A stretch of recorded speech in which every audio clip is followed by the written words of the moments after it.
14 নং গোৱালপাৰা পূব বিধানসভা সমষ্টিৰ টিকট প্ৰত্যাশী হিচাপে মই আবুল কালাম হুছেইনে আজি কেন্দ্ৰীয় কমিটিৰ মান্যবৰ সভাপতি হজৰত মৌলানা বদৰুদ্দিন আজমল আল কাশ্মী সাহেবৰ নিৰ্দেশৰ পৰিপ্ৰেক্ষিতত আজি এখন গণসমাৱেশ ইয়াত অনুষ্ঠিত কৰিছিলোঁ। আচলতে মূল উদ্দেশ্য হৈছে গণসমাৱেশটোৰ যে আমাৰ চেলেঞ্জ এইটোৱে যে আমাৰ যিসকল টিকট প্ৰত্যাশী আছে প্ৰতিজনকে এই ধৰণে এখন সভা অনুষ্ঠিত কৰিবৰ কাৰণে তেখেতে নিৰ্দেশ দিছে আৰু এই সভাৰ জৰিয়তে তেখেতে পৰ্যবেক্ষণ কৰিব যে কোনজন প্ৰাৰ্থীৰ ক্ষেত্ৰত কিমান সংখ্যক সমৰ্থক জনসমৰ্থন আগবঢ়াইছে। গতিকে মই আজি যিটো জনসমৰ্থন আপোনালোকে ইতিমধ্যে চাইছে, মই যিটো আহ্বান কৰিছিলোঁ আজি 22 তাৰিখত 22/2/2026 তাৰিখত, আৰু মোৰ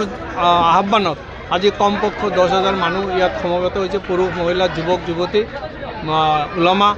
আৰু আমাৰ দলীয় সতীৰ্থসকল। মই ভাবোঁ আমাৰ এই যিটো জনসমাৱেশ অনুষ্ঠান এইটো পূৰ্ণদমে মানে কৃতকাৰ্যতা আমি লাভ কৰিবৰ কাৰণে সক্ষমতা লাভ কৰিছোঁ। দলে বলে ওলাই আহিছে, আপোনাৰ কেনে লাগিছে, আপোনাৰ অনুভৱটো কেনেকুৱা লাগিছে? নহয়, মই আচলতে এই কথাটো আগৰ পৰাই অনুভৱ কৰিছোঁ যে গোৱালপাৰা 14 নং পূব বিধানসভা সমষ্টিৰ আমাৰ ৰাইজে ভোটাৰ ৰাইজে এইবেলি সিদ্ধান্ত লৈছে যে বিগত দিনত যিসকল নেতা ৰছিদ আলমে হওক, ৰছিদ মণ্ডলে হওক বা আৰু কোনোবা হওক, তেখেতসকলক ইতিমধ্যে প্ৰত্যাখ্যান কৰিছে